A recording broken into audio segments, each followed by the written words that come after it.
Hello dear students, welcome to our channel English Study Point.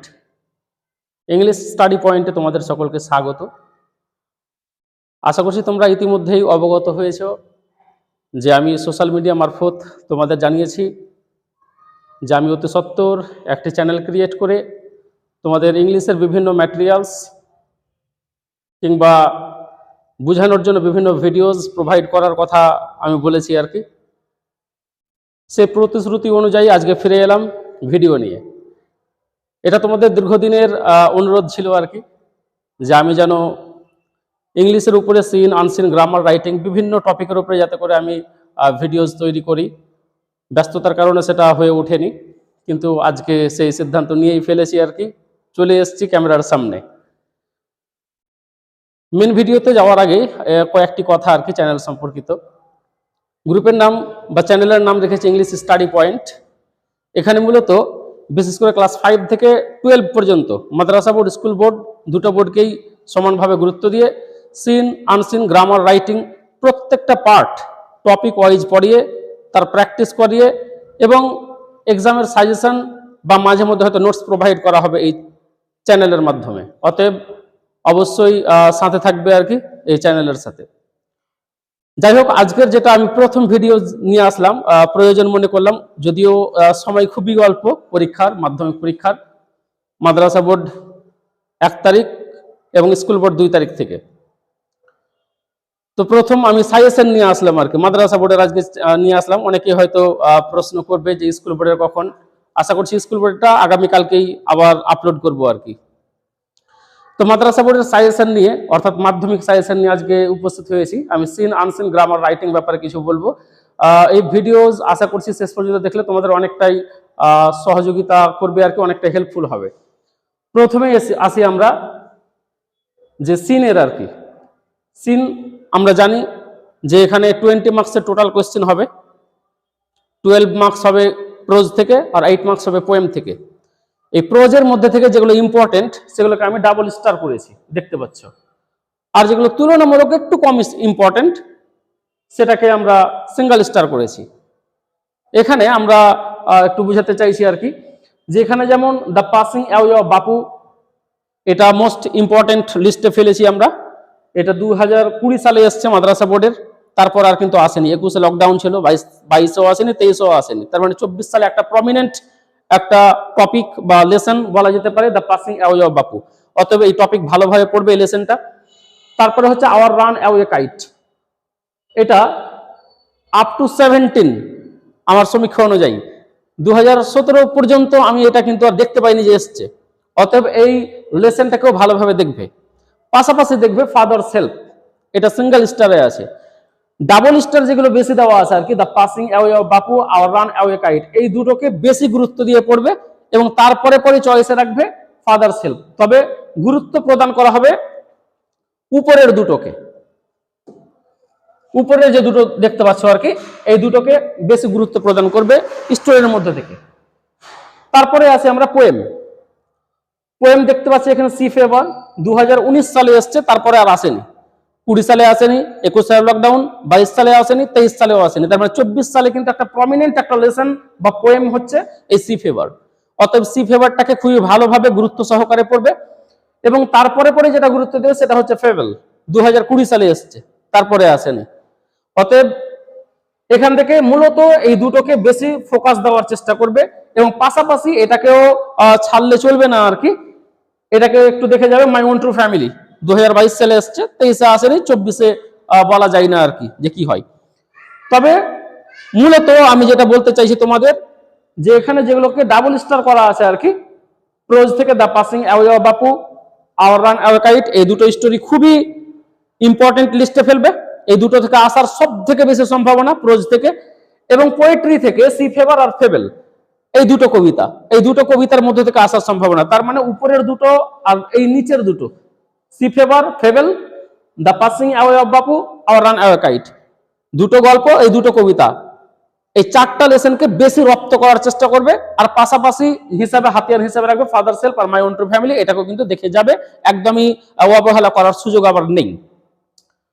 এখানে the cat আর্সেনালটা 23 সালে এসেছে, ওই জন্য আমরা এটাকে পাশে রেখেছি, পড়ে যাবে আর কি। কিন্তু আসার তেমন ভাবে প্রবাবিলিটি নেই আর কি, তেমন ভাবে সম্ভাবনা নেই। যাই হোক, এরপরে আসছি আমরা গ্রামার সেকশনে আর কি।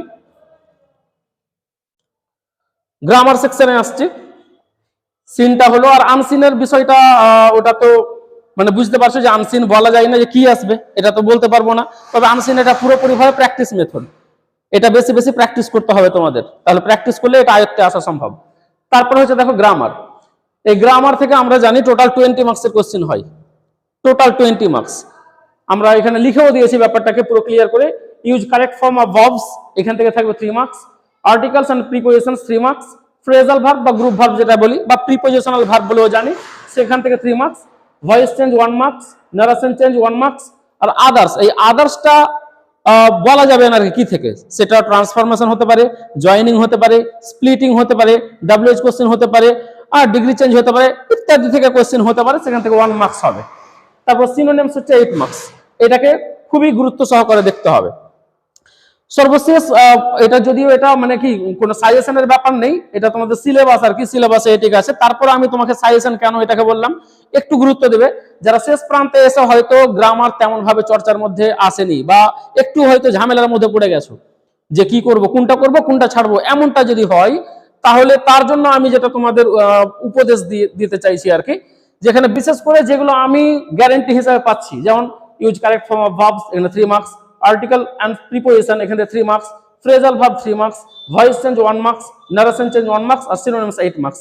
এইটি কিন্তু আমি পাচ্ছি, কিন্তু এই যে আদার্স যেটা আর কি 1 মার্কস, এটার জন্য কিন্তু আমাকে জানতে হচ্ছে degree change, transformation, joining, splitting, clause, WH questions, অনেক কিছু টপিক জানতে হচ্ছে, তারপরে তুমি 1 মার্কস পাবে মোট। অতএব যদি এমন হয় যে কোনটা পড়বে কোনটা ছাড়বে, এমনটা যদি হয়, তাহলে আমার পরামর্শ যে বাকি যে 19 নাম্বার আছে আর কি, এটাকে একটু অপশনাল হিসাবে রেখে বাকি যে 19 মার্কস হচ্ছে 19 মার্কস, এই 19 মার্কসটাকে বেশি গুরুত্ব দাও। এমন না হয় যে এই 1 মার্কসটাকে গুরুত্ব দিতে গিয়ে এই যে ডিগ্রি চেঞ্জ করলা, জয়েনিং করলা, স্প্লিটিং করলা, ডাব্লিউএইচ ওয়ার্ক করলা, অনেক কিছু করলা, যে দেখা গেল যে 1 নাম্বার ধরতে পারলো আর 19 নাম্বার উপরে খারাপ প্রভাব পড়লো, এটাও আবার না হয়। অতএব আমার পরামর্শ যে যদি এমন যদি হয় সময় সংকীর্ণ বা খুব একটা প্র্যাকটিস হয়নি, তাহলে এটাকে অপশনাল হিসাবে রেখে, এটাকে অ্যাডিশনাল হিসাবে রেখে বাকিটাকে বেশি গুরুত্ব দাও, 19 নাম্বারটাকে। যদি 19 নাম্বার ধরতে গিয়ে তোমার যদি 1 নাম্বার যদি ছুটেও যায়, তাহলে খুবই দুঃখের ব্যাপার নয়, কিন্তু 1 নাম্বার ধরতে গিয়ে যদি 19 নাম্বারের ক্ষতি না হয়, এটা কিন্তু ভালোভাবে মাথায় রাখতে হবে। আর যদি 20 নাম্বারই তুমি কভার করতে পারো ওভারঅল, খুবই ভালো জিনিস এটা। যাই হোক, তারপরে আসি আমি রাইটিং স্কিল। রাইটিং স্কিল এটা তো মানে বলা যাবে না আর কি কোনখান থেকে বা কোন টপিক আসবে, এটা এরকম ভাবে নির্দিষ্ট হবে। তারপরেও আমি কিছু তোমাদের পরামর্শ ভিত্তিক কিছু কথা বলতে চাই 2-1 মিনিটের মধ্যে। সেটা হচ্ছে রাইটিং স্কিল কিন্তু আমাদের 2023 সালে মাদ্রাসা বোর্ডে যেটা এসেছিল, সেটা হচ্ছে এডিটোরিয়াল লেটার, প্রোগ্রাম রিপোর্ট আর স্টোরি। এটি কিন্তু এসেছিল 23 সালে। অতএব এটাকে একটু মোটামুটি সাইডে রাখলে চলে আর কি, যদিও আমরা এডিটোরিয়াল মানে লেটারটাকে পুরোপুরি ভাবেই ইগনোর করতে পারি না, কারণ লেটার মারতেই পারি, কোনো গ্যারান্টি নাই, যেহেতু letter formal letter, informal letter, এর মধ্যে আবার ভাগ পেয়ে আছে, কোনো অফিসিয়াল লেটার আলাদা হচ্ছে, এডিটোরিয়াল লেটার হচ্ছে, পার্সোনাল লেটার হচ্ছে। অতএব হয়তো কোনোবার হয়তো এডিটোরিয়াল দিল, তো কোনোবার হয়তো পার্সোনাল দিয়ে দিল। অতএব ওটা বলা যাবে না যে হ্যাঁ লেটার চলে এসছে মানে আর আসবে না, এটাও বলা যায় না। তারপরে তোমাদের প্রমিনেন্ট লিস্টে রেখেছি, তার মধ্যে হচ্ছে একটা নোটিস রাইটিং, খুবই ইম্পর্টেন্ট, মোস্ট ইম্পর্টেন্ট মাদ্রাসা বোর্ডের জন্য, কারণ 2020 সালে এসছে, তারপরে কিন্তু আর দেয়নি নোটিস রাইটিং। অতএব নোটিস রাইটিংটাকে খুবই অ্যাটেন্টিভলি দেখবা, ব্যাপারটাকে ভালোভাবে প্র্যাকটিস করে যাবা, যে যাতে করে আসলে যাতে করে সেটাকে লেখা যায়। অতএব নোটিস বেশি বেশি প্র্যাকটিস করবে, নোটিস আসার খুবই সম্ভাবনা। তারপর হচ্ছে প্রসেসিং। প্রসেসিং 2019 সালে এসছে, তারপরে কিন্তু আর দেয়নি। অতএব প্রসেসিংটাও এখান থেকে কিন্তু একটা মোস্ট ইম্পর্টেন্ট। তারপরে যেটা বিষয় হচ্ছে লেটার রাইটিং। লেটার রাইটিংটাকেও আমরা ডাবল স্টারের মধ্যে রেখেছি। তো এখান থেকে আমরা বেশি গুরুত্ব দিয়েছি অফিসিয়াল লেটারটাকে আর কি, এটাকে বেশি গুরুত্ব দিয়েছি। কারণ হচ্ছে যে এডিটোরিয়াল লেটার 23 সালে এসছে, তার আগের গুলোতে কিন্তু মোটামুটি পার্সোনাল লেটার এসছে, কিন্তু আপ টু 2018 পর্যন্ত কিন্তু অফিসিয়াল লেটারের উপরে কোনো কোয়েশ্চেন হয়নি। অতএব এটা দিতেই পারে, যদিও এখানে আমি সিওর ভাবে বলতে পারবো না যে অফিসিয়ালটা দিবে, এডিটোরিয়ালটা দিবে না।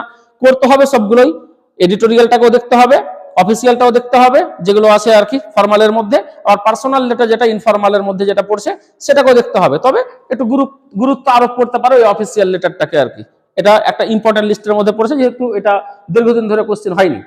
অতএব উপরের যে তিনটে, এই যে তিনটে নোটিশ রাইটিং, প্রসেসিং আর লেটার, মানে বিশেষ করে অফিসিয়াল লেটার আর কি, এই তিনটে কিন্তু মোস্ট ইম্পর্টেন্ট লিস্টে ফেলবে, আর এর পাশাপাশি পার্সোনাল লেটারটাকেও করবে আর কি, দেখবে। ঠিক আছে, তো এই তিনটে বেশি মোস্ট ইম্পর্টেন্ট লিস্টে ফেলবে। ডাবল স্টার যেহেতু তিনটাতে আছে, তার মানে এই তিনটার মধ্যে যে কোশ্চেন আসবে এতটুকু নিশ্চিত ভাবে ধরে নাও। এখন তিনটার মধ্যে তিনটাই আসবে এটা বলতে পারছি না, কোশ্চেন আসবে এতটুকু তোমার সিকিউরিটি দিতে পারছি আর কি, যে কোশ্চেন ইনশাআল্লাহ আসবে এই তিনটা টপিকের মধ্যে। পাশাপাশি যেগুলো দেখে যাবে সেটা হচ্ছে বায়োগ্রাফি, প্যারাগ্রাফ, এই দুটোকে ভালোভাবে দেখবে। বায়োগ্রাফি, প্যারাগ্রাফ, ওর পরে পরে যেটা অপশন আর কি, কারণ এগুলো 22 সালে এসছে, তারপরে আসেনি। অ্যাক্সিডেন্টাল রিপোর্ট এটা 2022 সালে এসছে আর কি, কিন্তু 23 সালেও কিন্তু দিয়েছে আর কি, কিন্তু দিয়েছিল ওটা প্রোগ্রাম রিপোর্ট দিয়েছিল। 23 সালে যেটা দিয়েছে প্রোগ্রাম রিপোর্ট দিয়েছে, কিন্তু অ্যাক্সিডেন্টাল রিপোর্ট কিন্তু দেয়নি, যদিও কম ইম্পর্টেন্ট, কিন্তু যদি দেয় তাহলে এখান থেকে অ্যাক্সিডেন্টাল রিপোর্টটা কিন্তু ইম্পর্টেন্ট, যেহেতু প্রোগ্রাম রিপোর্ট 23 সালে মেরেছে। অতএব 24 সালে রিপোর্ট যদি দেয়ও তাহলে কিন্তু মাথায় রাখবে যে এখান থেকে বেশি ইম্পর্টেন্ট যেটা, সেটা হচ্ছে অ্যাক্সিডেন্টাল রিপোর্ট। এবার অ্যাক্সিডেন্টাল রিপোর্টের মধ্যে অনেক কিছু পড়ে, ফ্লাড পড়ে, বা হয়তো রোড অ্যাক্সিডেন্ট হতে পারে, কিংবা হয়তো ফায়ার হতে পারে, ইত্যাদি টপিক হতে পারে। সেই টপিকগুলো কিন্তু তোমাকে দেখতে হবে।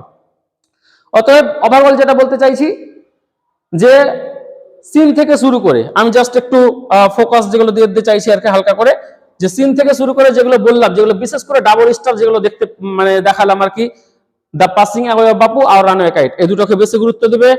এখান থেকে সি ফ্লেভার আর ফেবেল, এই দুটোকে বেশি গুরুত্ব দিবে। পাশাপাশি হাতের পাঁচ পড়ে যাবে ফাদার সেলফ, মাই ওন ট্রু ফ্যামিলি। গ্রামার যেগুলো টপিক বললাম সেই টপিকগুলো অবশ্যই দেখে যাবে, এগুলো তোমার সিলেবাসের অন্তর্ভুক্ত। পাশাপাশি যেটা আমি উপদেশ দিলাম যে আদার্সটাকে যদি সময়ের সংকীর্ণতা হয়, প্র্যাকটিস কম থাকে, তাহলে এটাকে একটু কম গুরুত্ব দিয়ে বাকি 19 নাম্বারটাকে ভালোভাবে গুরুত্ব দিবে। রাইটিং স্কিল যেগুলোতে ডাবল স্টার আছে, নোটিশ, প্রসেসিং, লেটার, বিশেষ করে অফিসিয়াল লেটার আর কি, এটাকে ভালোভাবে গুরুত্ব দিয়ে পড়বে। পাশাপাশি পড়বে বায়োগ্রাফি, প্যারাগ্রাফ আর অ্যাক্সিডেন্টাল রিপোর্ট, এগুলোকে হাতের পাশ দেখে যাবে। তো এটা বলা যেতে পারে অনেকটা তোমাদের সহযোগিতা করবে। মাদ্রাসা বোর্ডের যারা মানে পরীক্ষার্থী আছো আর কি, মাধ্যমিক দেবে, তাদেরকে অনেকটাই সহযোগিতা করবে এই ভিডিও। আর যদি এটা যদি পিডিএফ যদি পেতে চাও আমার এই সাজেশনটা, তাহলে লিঙ্কেই কমেন্ট বক্সে আমার ফোন নম্বর দেওয়া থাকবে, হোয়াটসঅ্যাপ নম্বর দেওয়া থাকবে, সেখানে আমাকে অবশ্যই একটু নক করবে। আমি সেই সাজেশনটা হয়তো বাই হোয়াটসঅ্যাপ সেটাকে দিয়ে দেওয়ার চেষ্টা করবো ইনশাল্লাহ। ঠিক আছে, ভালো থেকো, সুস্থ থেকো।